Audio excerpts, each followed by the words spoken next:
No querrán firmar un contrato demasiado turbio. Miren a estos dos tipos, Uye y Nipsey Hussle, en el barrio. Han matado al hijo de Big U.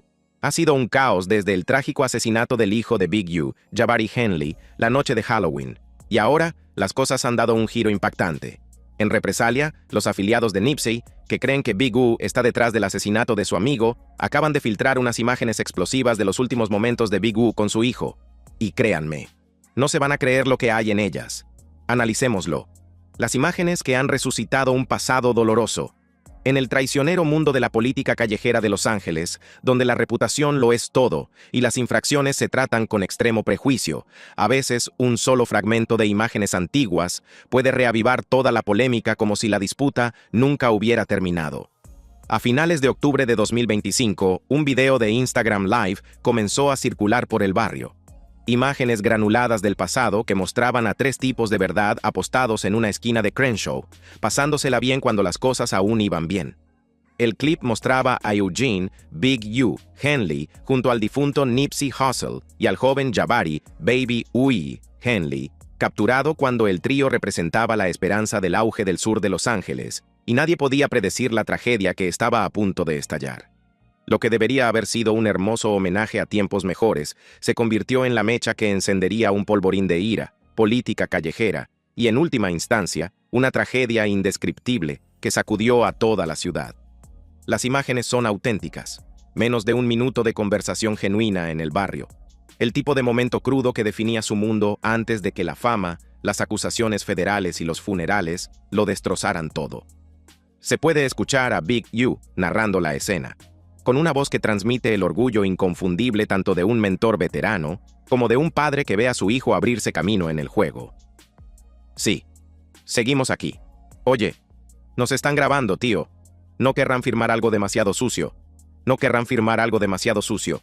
Miren a estos dos tipos, Uye y Nipsey Hussle, en la cuadra. Para entender por qué estas inocentes imágenes provocarían tal veneno por parte de Big U y desencadenarían una reacción en cadena mortal en las calles, tenemos que analizar quiénes eran estos tres soldados y el imperio que intentaban construir juntos antes de que todo se fuera al traste. Nipsey Hussle, cuyo nombre real era Ermias Joseph Asghedom, nació el 15 de agosto de 1985 y no era solo un rapero nominado a los Grammy. Mi amigo era un auténtico visionario que veía más allá de los barrios de Crenshaw, infestados de pandillas, y vislumbraba un futuro en el que el empoderamiento económico de los negros podría romper los ciclos de pobreza y violencia que habían estado causando estragos durante generaciones. Criado en el corazón del territorio de los Rolling 60s Neighborhood Crips, con un padre inmigrante eritreo y una madre afroamericana, Nipsey encarnaba las contradicciones que definirían su breve pero impactante legado en estas calles.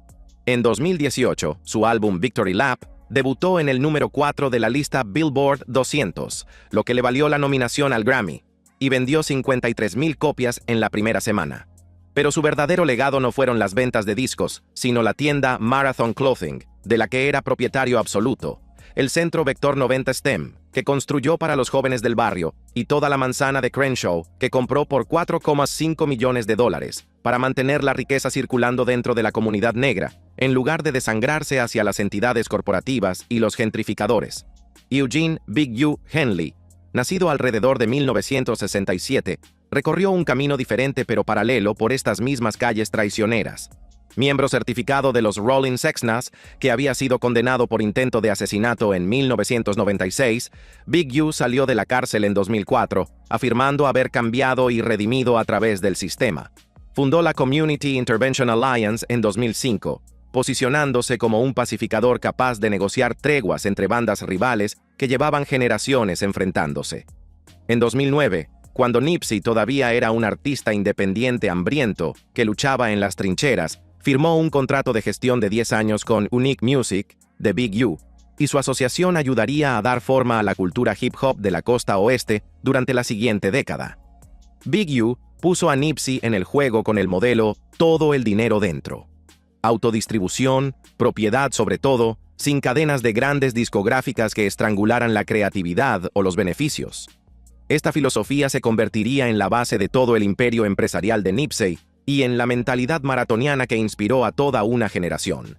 Y luego estaba Jabari Baby Uye Henley, la semilla de Big U, atrapado entre dos mundos por los que nunca pidió navegar. Nacido el 15 de marzo de 1991, Jabari no era una leyenda de la calle como su padre, ni un atleta estrella como su hermano Daiyan Henley, que jugaba como linebacker en los LA Chargers. Jabari trabajaba como supervisor de almacén en una empresa de logística en Compton. Sacaba música de vez en cuando bajo el nombre de Baby Uyi y, según todos los indicios, intentaba llevar una vida más tranquila, lejos de los focos que consumían a su padre. Jabari trabajaba como supervisor de almacén en una empresa de logística en Compton. Lanzaba música de vez en cuando bajo el nombre de Baby Uyi y, según todos los indicios, intentaba llevar una vida más tranquila, lejos de los focos que consumieron a su padre y se cobraron la vida de Nipsey. Sus amigos lo describían constantemente como alguien que se mantenía al margen, evitando la vida activa de las pandillas a pesar de haber nacido en ella por linaje. Tenía una hija de 10 años a la que intentaba criar correctamente, tratando de romper las maldiciones generacionales que habían destruido a tantas familias antes que la suya.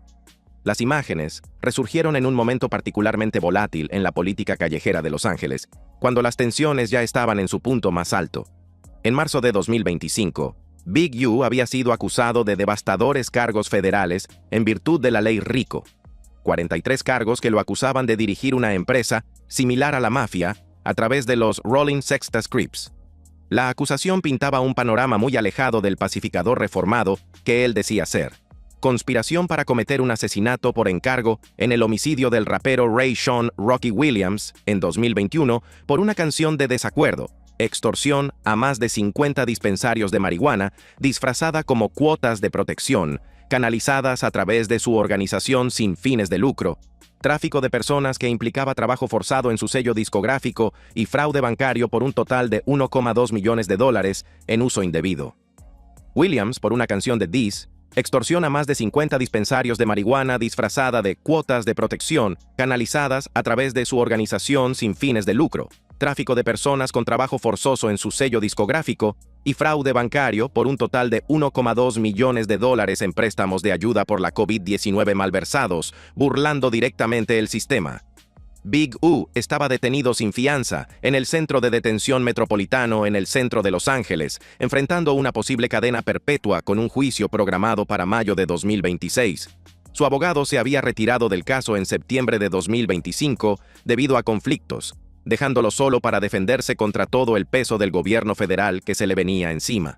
Pero los cargos de la ley RICO ni siquiera eran el mayor problema de Big U ante la opinión pública y su reputación en la calle. Desde el asesinato de Nipsey, el 31 de marzo de 2019, habían surgido teorías conspirativas sobre la posible participación de Big U, teorías que se negaban a desaparecer por más que los hechos las desmintieran. Eric Holder Jr. fue declarado culpable en febrero de 2022 y condenado a 60 años de prisión por el asesinato de Nipsey, y el juicio dejó muy claro que se trataba de una disputa personal y acusaciones de delación, y no de un elaborado golpe orquestado por Big U desde las sombras. Pero los hechos rara vez importan cuando las narrativas son más convincentes, y la narrativa de Big U como traidor de Nipsey se había arraigado profundamente en ciertos rincones de las redes sociales y las calles, donde la gente buscaba a alguien a quien culpar. Luz Cannon, compañero afiliado a Rolling Sextas y ejecutivo musical, había hecho unas declaraciones explosivas en 2024 en las que afirmaba que Big U le había llamado 30 minutos antes del asesinato de Nipsey con ominosas advertencias sobre cómo manejar el ruido de hernias. Cannon testificó que en ese momento lo descartó como una bravuconada, pero, mirando atrás, creía que Big U estaba poniendo en marcha algo mortal. Estas afirmaciones, que nunca se corroboraron con registros telefónicos, nunca se mencionaron en el juicio de Eric Holder y nunca se respaldaron con pruebas reales, se convirtieron en una verdad incuestionable para aquellos que querían creer que Big U era culpable de organizar el asesinato. Aún más perjudicial fue la aparición de unas imágenes que mostraban la reacción de Big U cuando alguien mencionó a Nipsey durante una sesión de Instagram Live. Durante lo que parecía ser una conversación informal con sus amigos, se podía oír a alguien en el fondo decir «justicia para Nip», y la respuesta de Big U se utilizaría en su contra durante años en las calles y en internet. «Mira el clip cuando estaba en directo, ¿vale? Y dijeron justicia para Nip, espera, sí, eso es, sí. ¿Qué hizo?», se echó a reír. «Justicia para Nip». Big U y otros riéndose. Esa risa ya fuera nerviosa, inapropiada o completamente malinterpretada fuera de contexto, se convirtió en la prueba para sus enemigos y detractores de que Big U tenía algo que ver con la muerte de Nipsey, que estaba faltando al respeto a la memoria del hombre al que decía amar como a un hijo. Cuanto más negaba Big U su participación, más sospechoso le parecía a aquellos que ya estaban convencidos de su culpabilidad en las calles. Wack 100, el antiguo representante de Nipsey, se convirtió en uno de los críticos más vocales y en uno de los oponentes más ruidosos de Big U, alegando en un episodio de No Jumper de febrero de 2024 que Big U había proporcionado información a los investigadores federales durante una investigación de la ley RICO en 2018 que indirectamente llevó a que Nipsey fuera señalado como soplón. Se trataba de acusaciones graves procedentes de alguien que había formado parte del círculo íntimo de Nipsey, alguien que afirmaba saber cosas que el público desconocía sobre lo que realmente había sucedido. Charleston White añadió afirmaciones aún más explosivas a la teoría de la conspiración, alegando altercados físicos entre Big U y la familia de Nipsey por dinero y control, lo que sugiere que el asesinato tuvo que ver con el poder y la extorsión, en lugar de con la narrativa de la delación que llevó a la condena de Eric Holder. Amigo, también mataron a Nip. No lo olvidemos, amigo. Mataron a Nipsey Hussle. Eric Holder no actuó solo en eso. Si retrocedemos y seguimos los detalles, Nip y Big U se pelearon. Big U golpeó a Nip Daddy en la cabeza con un bate. Su hermano tuvo que salir y disparar el arma. Así que cuando a finales de octubre de 2025 resurgió el antiguo vídeo de Instagram Live de Big U, Nipsey y Jabari juntos, tocó la fibra sensible de muchos en todo el barrio. Pero lo que nadie podía prever era que, en menos de 72 horas, uno de los 3 hombres del vídeo acabaría en la morgue y que Internet estallaría en celebraciones disfrazadas de justicia callejera finalmente cumplida. La noche de Halloween se convierte en horror. El golpe se produjo aproximadamente a las 11:11 p.m. del 31 de octubre de 2025, en la intersección de South Figueroa Street y West 69th Street, en el corazón del barrio de Vermont Slauson, en el sur de Los Ángeles, donde las calles no duermen. Jabari Henley se había detenido frente a una pequeña tienda de tabaco independiente que los lugareños llamaban Fig and 69 Smoke Spot, el tipo de tienda de barrio que existe en todos los vecindarios de Estados Unidos, donde se venden cigarrillos, Swisher Sweets, bebidas energéticas y boletos de lotería a una comunidad que lleva generaciones viviendo en estas esquinas. La zona se encuentra en lo que históricamente ha sido territorio de la banda Rolling 60s Neighborhood Crips, aunque la tienda en sí no tenía ninguna afiliación documentada con bandas, según las evaluaciones del equipo de impacto contra las bandas de la policía de Los Ángeles. Era solo un negocio que intentaba sobrevivir en un barrio donde la supervivencia en sí misma es una negociación diaria con la muerte. Y quiero hablar de Big U. Su hijo fue asesinado anoche en Los Ángeles. Un trabajo absolutamente repugnante, tío.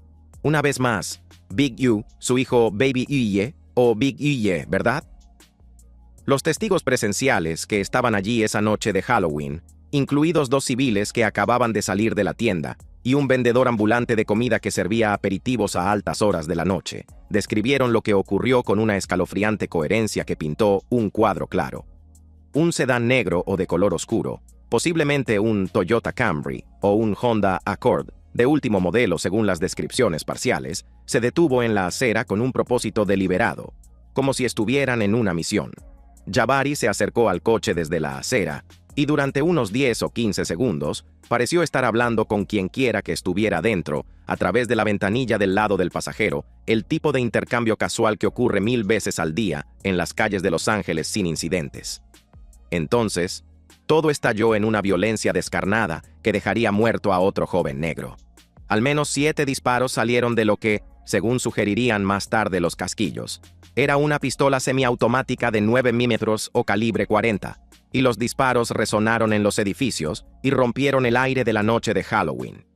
Jabari recibió 4 balas con una precisión devastadora, 2 en el torso, parte superior del pecho y abdomen, una en el brazo izquierdo y otra en el muslo.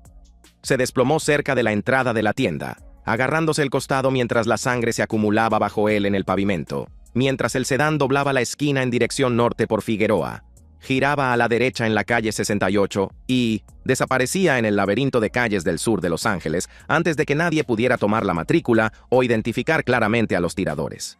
Los primeros en llegar, del Departamento de Bomberos de Los Ángeles, Estación 46, llegaron a las 11:14 p.m. y encontraron a Jabari inconsciente y con respiración agónica, esos últimos y jadeantes intentos que hace el cuerpo cuando lucha por sobrevivir a un trauma catastrófico demasiado grave para superarlo.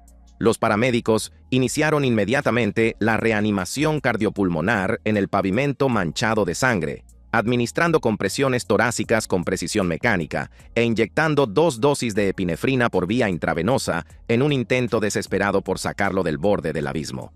Pero el daño era demasiado catastrófico, la pérdida de sangre demasiado grave, las heridas demasiado mortales. A las 11:28 p.m., tras detectar que no tenía pulso y no responder a sus esfuerzos por salvarle la vida, los paramédicos tomaron la decisión que todo socorrista teme tomar. Jabari, Baby Wiyeh.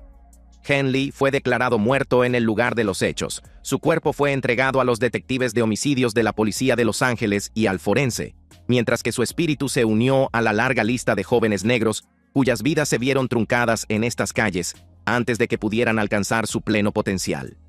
El Departamento de Medicina Forense del Condado de Los Ángeles realizaría más tarde la autopsia con el número de caso 2025-0465-12, confirmando lo que todos ya sabían por la escena del crimen. Muerte por múltiples heridas de bala, con factores contribuyentes como el choque hemorrágico y la laceración de la arteria pulmonar izquierda, que le provocó una rápida hemorragia. Los resultados preliminares de toxicología no mostraron alcohol ni sustancias controladas en el organismo de Jabari. No se trataba de estar drogado o borracho, no se trataba de un mal juicio o de ser sorprendido en falta. Se trataba de haber nacido con un apellido que lo convertía en un objetivo, en una ciudad donde los linajes pueden ser sentencias de muerte. La causa de la muerte se clasificó oficialmente como homicidio, y los autores siguieron en libertad en las calles. A kilómetros de distancia de la escena del crimen, encerrado tras los muros del centro de detención metropolitano, donde se enfrentaba a cargos federales por la ley RICO, que podían enviarlo a la cárcel para siempre, Big U dormía cuando todo su mundo se hizo añicos en 1.000.000 de pedazos irreparables. La noticia le llegó alrededor de la 1:30 de la madrugada del 1 de noviembre a través de su compañero de celda y coacusado Luz Cannon, quien había recibido una llamada ilegal de un familiar con la devastadora información que ningún padre quiere oír jamás. En entrevistas exclusivas con TMZ y Hot New Hip Hop, realizadas desde el centro de detención utilizando un dispositivo de grabación introducido de contrabando, Cannon describió la reacción de Big U como algo que nunca olvidaría haber presenciado en todos sus años en las calles y tras las rejas. Big U se quedó paralizado, dijo Cannon a los periodistas en un tono susurrante y reverente que transmitía la gravedad del momento. Al principio no dijo mucho, solo lloraba y apretaba los puños. Luego susurró: «Mi hijo no, así no. Los dos estamos destrozados, amigo. Decir que estamos desconsolados y devastados es quedarse corto». Cannon enfatizó su determinación de encontrar de alguna manera un sentido a la tragedia que les había golpeado. «Lo superaremos juntos, incluso desde aquí. Dios no comete errores. Nos está poniendo a prueba, pero nos levantaremos». Pero esas palabras sonaban huecas frente a la dura realidad de lo que acababa de suceder. Un padre encarcelado tras unos muros, impotente para proteger a su descendencia, que ahora se enfrenta al dolor inimaginable de sobrevivir a su hijo, mientras está confinado en una celda sin posibilidad siquiera de llorar su pérdida, como es debido. Imagina ese momento por un segundo. Ponte realmente en esas circunstancias y siente ese dolor. Eres un padre encerrado, luchando contra cargos federales que podrían mantenerte en prisión el resto de tu vida, y recibes la noticia en medio de la noche de que tu hijo de 34 años que intentaba mantenerse al margen y hacer lo correcto, que tenía una hija que criar, que tenía un trabajo normal y simplemente vivía su vida, ha sido asesinado en las mismas calles que tú controlabas con mano de hierro, y no hay absolutamente nada que puedas hacer al respecto desde detrás de esos muros. No puedes acudir a la escena del crimen y exigir respuestas a la gente de la calle. No puedes abrazar a tu familia mientras se desmorona por el dolor. No puedes presionar a la gente de la calle para averiguar quién es el responsable, ni proteger a tus otros hijos de lo que pueda venir a continuación en represalia. Estás confinado en una celda, completamente impotente, mientras tu hijo yace en la morgue con 4 agujeros de bala en el cuerpo y todo el barrio habla de ello. Ese es el infierno en el que se despertó Big U, el 1 de noviembre de 2025. Big U no ha emitido ninguna declaración pública directamente, limitado por los protocolos de la cárcel y las órdenes federales de silencio que prohíben el contacto directo con los medios de comunicación mientras su caso está pendiente de juicio. Pero fuentes cercanas a la familia dijeron a Rolling Out el 1 de noviembre que pasó todo el día en reflexión solitaria, solicitando pasajes de la Biblia a los capellanes y una visita familiar que tuvo que ser reprogramada para el 3 de noviembre debido a los protocolos del centro de detención, que no tienen en cuenta el dolor. Mientras tanto, la investigación del asesinato de Jabari avanzó con precisión metódica, pero con pocas pistas que pudieran resolver el caso. El 1 de noviembre, el programa de recompensas por delitos de la Policía de Los Ángeles anunció una recompensa de $50,000 con la esperanza de incentivar a los testigos a que aportaran información que pudiera ayudar a capturar a los tiradores y hacer justicia a la familia. Los investigadores recopilaron 12 vídeos de vigilancia de negocios cercanos, incluidas imágenes cruciales de una gasolinera Chevron, situada justo enfrente, que podrían haber captado el sedán e incluso al autor de los disparos. Se estaba a la espera de los resultados del análisis balístico forense, que se esperaban para el 5 de noviembre y que podrían relacionar el arma con otros delitos. La detective María González, de la División de Homicidios de la Oficina Sur de la Policía de Los Ángeles, dirige la investigación, que a fecha de 2 de noviembre de 2025 seguía activa sin sospechosos claros, sin detenciones y con una comunidad a punto de estallar con especulaciones y acusaciones que complicarían aún más la resolución del asesinato. Pero lo que más inquietaba a los investigadores no era lo que había ocurrido en la escena del crimen, sino lo que estaba sucediendo en línea en tiempo real, a medida que la noticia se difundía como la pólvora. Los comentarios en las redes sociales comenzaron a analizar todos los ángulos con una velocidad inquietante y sin ninguna compasión por el fallecido. Han matado al hijo de Big U. Si no sabes quién es Big U, basta con buscarlo en Google. Al parecer, Big U tuvo algo que ver con el asesinato de Nipsey Hussle. Ya sabes, eso nunca se ha demostrado. Las especulaciones ya estaban conectando puntos que quizá no existían en la realidad, construyendo narrativas en torno a teorías sin demostrar que llevaban años circulando y preparando el escenario para lo que se convertiría en una de las muestras más desagradables de crueldad y falta de respeto en Internet que la comunidad hip hop había visto en años, cuando Internet celebró el asesinato como karma. En los 90 minutos que siguieron a las primeras alertas del escáner de la Policía de Los Ángeles, que llegaron a las redes sociales alrededor de las 11:45 p.m. del 31 de octubre, el asesinato de Jabari Henley ya se había transformado en algo mucho más siniestro que un homicidio por resolver. Se había convertido en entretenimiento digital, un referéndum sobre los supuestos pecados de su padre y una prueba para miles de personas de que la justicia cósmica finalmente se había cumplido a través de la justicia callejera. X registró un aumento inicial de 2.500 publicaciones que hacían referencia a Big U Son a medianoche, una cifra que se dispararía a 15.000 a las 6 de la mañana del 1 de noviembre, a medida que la historia se extendía por las zonas horarias y los continentes como la pólvora a través de Internet. Hashtags como Maybe Big U Henley y Baby Wie fueron tendencia local en Los Ángeles, llegando a estar entre los 5 primeros en las categorías de hip hop, mientras que Nipsey Karma, un hashtag particularmente cruel e irrespetuoso que sugería que la muerte de Jabari era una venganza cósmica, acumuló más de 4.000 usos en solo las primeras 48 horas después del asesinato. TikTok se convirtió en el epicentro del contenido más perturbador y gráfico, con videos que incluían imágenes sin editar de testigos que mostraban a los paramédicos del Departamento de Bomberos de Los Ángeles realizando compresiones torácicas al cuerpo sin vida de Jabari, que circulaban a través de cuentas anónimas que no mostraban ningún respeto por el fallecido. Estos videos, grabados desde edificios cercanos y por personas que dieron prioridad a conseguir contenido viral en lugar de pedir ayuda o mostrar una decencia humana básica, habían acumulado 3.2 millones de visitas al mediodía del 1 de noviembre. Instagram Reels. En las páginas de fans de Nipsey Hussle, cuentas con cientos de miles de seguidores dedicadas a preservar el legado del fundador de Marathon Clothing, publicó clips y comentarios que mezclaban el duelo por Nipsey con celebraciones apenas veladas por el asesinato de Jabari, como si el asesinato de un trabajador de almacén de 34 años a las puertas de una tienda de tabaco equilibrara de alguna manera la balanza de la justicia por lo que le había sucedido a Nipsey 6 años antes en la misma ciudad. Las burlas y el veneno puro llegaron en oleadas, cada una más perturbadora e irrespetuosa que la anterior. Personas que nunca habían conocido a Jabari, que no sabían nada de su vida más allá del nombre de su padre y las teorías conspirativas que rodeaban la muerte de Nipsey, se sintieron envalentonadas para juzgar si merecía recibir esas balas.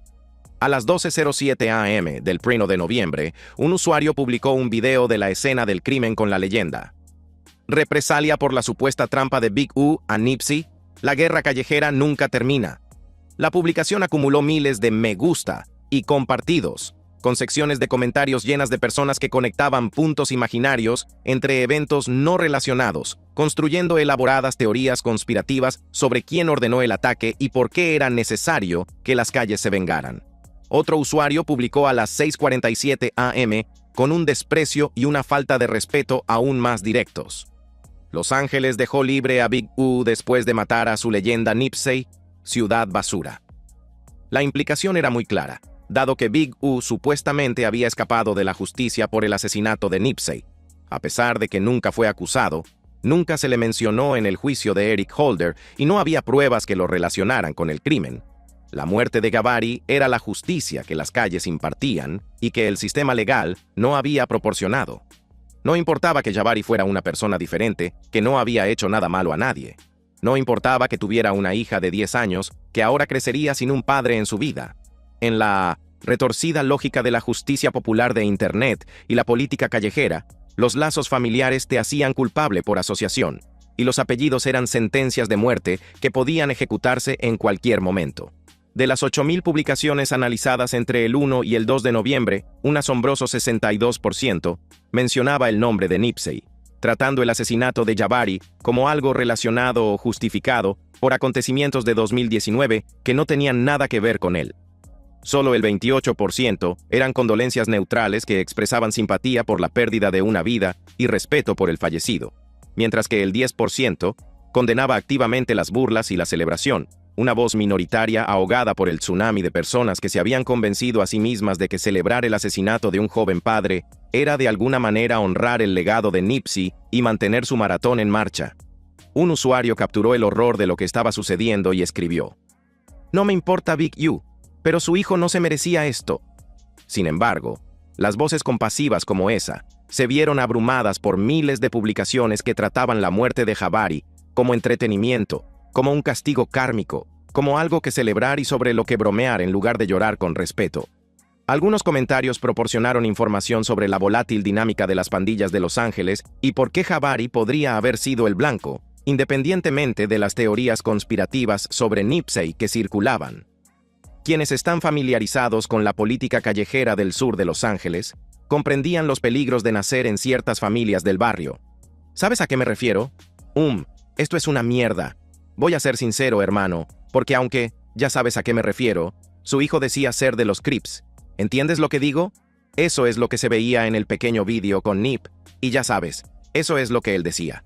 No creo que estuviera aquí haciendo cosas malas a la gente. ¿Entiendes lo que digo? Él es como... nació en eso. ¿Entiendes lo que digo? Porque es como si tu papá fuera Big U. El análisis continuó, pintando la imagen de un joven atrapado en una situación imposible.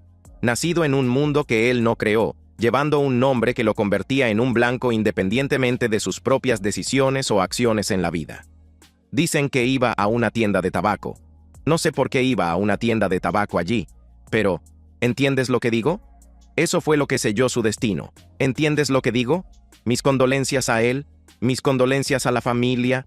Ya sabes, Big U, él estaba pasando por lo suyo y luchando una batalla completamente diferente, así que sé que ahora mismo está de luto, y es que ningún padre quiere oír que le ha pasado algo a su hijo, da igual lo que sea, incluso si el chico estaba haciendo cosas malas o no. ¿Entiendes lo que digo? Las plataformas de redes sociales respondieron con diversos grados de eficacia, pero el daño ya estaba hecho cuando tomaron medidas para eliminar el contenido. Twitter X suspendió 15 cuentas por doxing el 1 de noviembre, cuentas que habían publicado la dirección de Jabari, información sobre su lugar de trabajo y detalles sobre su hija en una grotesca muestra de acoso digital que iba más allá de la muerte y no mostraba ningún respeto. TikTok desmonetizó 200 videos por su contenido gráfico, eliminando la posibilidad de que los creadores se beneficiaran de las imágenes de un hombre muriendo en la acera, aunque los videos en sí seguían siendo visibles y continuaban difundiéndose a través de la plataforma. Instagram marcó 50 Reels bajo las políticas de discurso de odio, añadiendo etiquetas de advertencia, pero sin eliminar el contenido que celebraba explícitamente el asesinato y faltaba al respeto a los muertos. Era demasiado poco y demasiado tarde. Las publicaciones habían sido vistas por millones de personas. Las burlas se habían extendido como la pólvora por la cultura. Y en algún lugar de una celda de un centro de detención, Big U se enteraba de que no solo había perdido a su hijo, sino que Internet lo celebraba activamente como si finalmente se hubiera hecho justicia. Incluso algunos de los propios afiliados y amigos de Nipsey, personas que tenían todas las razones para guardar rencor a Big U tras años de tensión, intentaron desesperadamente frenar la fealdad que consumía las redes sociales y las calles. Black Sam, hermano de Nipsey y albacea de su patrimonio, publicó a través del Instagram de Mara Records el 1 de noviembre: "El dolor multiplica el dolor. Honren a Nip con paz, no con esto". Era una reprimenda directa a aquellos que afirmaban estar honrando la memoria de Nipsey celebrando la muerte de Jabari, un recordatorio de que el propio Nipsey había pasado sus últimos años tratando de romper los ciclos de violencia y traer la paz al barrio, no de perpetuar las disputas y las represalias. Pero las voces racionales que pedían humanidad y perspectiva se vieron abrumadas por miles de personas que se habían convencido a sí mismas de que burlarse de un hombre muerto y de su afligido padre era de alguna manera justo y estaba justificado por el código de la calle. La policía de Los Ángeles informó de un aumento del 22% en las pistas anónimas recibidas por Crime Stoppers. Entre el 1 y el 2 de noviembre se recibieron 150 llamadas, y muchos de los que llamaron mencionaron específicamente antiguas disputas, la venganza de Nipsey y teorías que relacionaban el asesinato de Jabari con el tiroteo de 2019 en elaboradas conspiraciones. Los detectives tuvieron que examinar minuciosamente esta montaña de especulaciones y rumores callejeros, separando las pistas genuinas de las teorías conspirativas y las narrativas de las redes sociales que no tenían base en la realidad de la investigación. Internet se había convertido tanto en una herramienta como en un obstáculo para resolver el asesinato, proporcionando posibles testigos y, al mismo tiempo, contaminando la investigación con teorías que no llevaban a ninguna parte y hacían perder un tiempo precioso. El contexto más amplio hizo que todo fuera aún más volátil y peligroso. Algunos observadores señalaron el momento traicionero y la escalada de tensiones que se había ido acumulando en todo Los Ángeles. Si sabes lo que está pasando, ¿verdad? Si estás en Los Ángeles, o si vas a estar en Los Ángeles, o si sabes lo que está pasando en Los Ángeles ahora mismo, hay algo jodido pasando. Solo hay que ver todos los tiroteos, ver a las personas que han estado involucradas en los tiroteos, o los supuestos grupos, y todos estos malditos tiroteos que han estado ocurriendo este último año probablemente, desde este verano, se han intensificado, hermano. Y es como si, a pesar de que hay mucha paz, hay mucha coexistencia con diferentes pandillas y grupos y cosas así, algunas cosas tienen una historia generacional. Así que, aunque la situación esté un poco más tranquila, solo hace falta que pase algo loco o que le den a alguien para que se desate la venganza. A fecha de 6 de noviembre de 2025, no se ha detenido a nadie por el asesinato de Jabari Henley y las calles siguen caldeadas. La investigación sigue abierta y activa, con los detectives de la policía de Los Ángeles aún procesando las imágenes de las cámaras de vigilancia, realizando análisis balísticos y entrevistando a posibles testigos que podrían saber quién apretó el gatillo. Gracias por vernos. Si te ha gustado este video, haz clic en uno de los recuadros que aparecen en tu pantalla para ver más contenido similar.